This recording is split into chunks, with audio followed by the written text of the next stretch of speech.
Surviving a sluggish economy was a key issue weighing on voters' minds in both Costa Rica and El Salvador, providing a major challenge for whomever wins this presidency.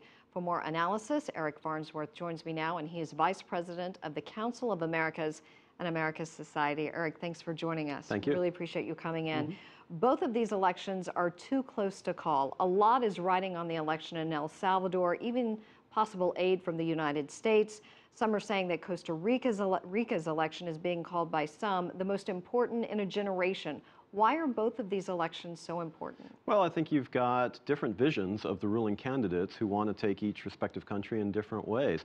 I'm not sure that aid from the United States is in any particular jeopardy, no matter who wins in El Salvador, but you do have this narrative that some have been putting out there that you have the old FMLN from the 1980s and the old Arena Party and the same old battles that have come up politically since the Cold War. The reality, though, is that people are really voting, just as you heard in terms of your reporters. They're voting on who can reduce violence and who can create jobs and who can improve the economies. And that's frankly what's happening in Costa Rica too. And I think that's why the races are so close, because people really don't know, they don't have a good sense on who can actually meet those very difficult challenges. Well, you mentioned in El Salvador, we've heard a lot about gangs. They've had an uptick in poverty, organized crime, obviously, the drug cartels, an issue.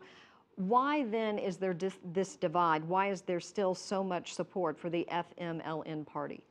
Well, the truth of the matter is they have reduced violence in some ways. You heard a little bit about the truce between the gangs and the cartels, but there is still violence. It hasn't necessarily reduced as much as people want, and some of it has just gone underground. So the question is, do you bring them back into power? Have they done a good enough job to be rehired?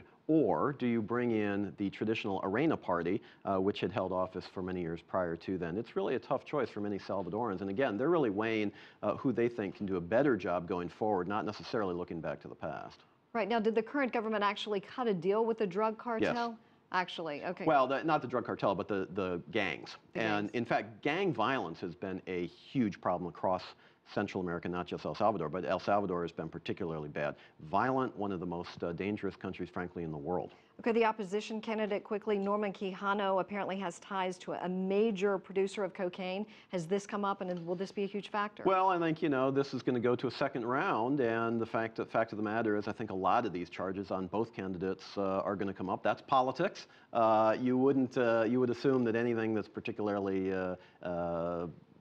accusatory for either one will probably come up in the campaign. Well, in Costa Rica, a much more laid-back place, but they also have their problems of cronyism, embezzlement, inequality there. Why here as well is there a divide? If people are ready for a change and are ready for their lives to operate differently, why are they supporting the ruling party? For many years, Costa Rica was called the Switzerland of Central America. It was almost a bastion of civility when everything else was going crazy and there were civil wars and people dying, et cetera, et cetera. Costa Rica was really a bastion of democracy, security, and you really do have that traditional sense of we are somehow different. But what's happened in Costa Rica is that income inequality that you refer to has increased in a way that it actually hasn't in other Latin American countries. So it is getting more noticeable. And you do have a question of what do we do now? Where do we go from here? How do we create those jobs for the next generation that we need? We've been resting a little bit on our laurels, a little bit on our past. We need to regenerate hope for the better future. And so I think some of the voters, even though it's a centrist country, and it's not polarized in the same way other countries are in Latin America, it's centrist, but voters are willing to take a chance because the ruling party, the National Liberation Party, in some people's eyes has not delivered the results that they're looking for. All righty. Eric Farnsworth, thank you so much for your insight and your time today and for coming into CCTV America. Thank you.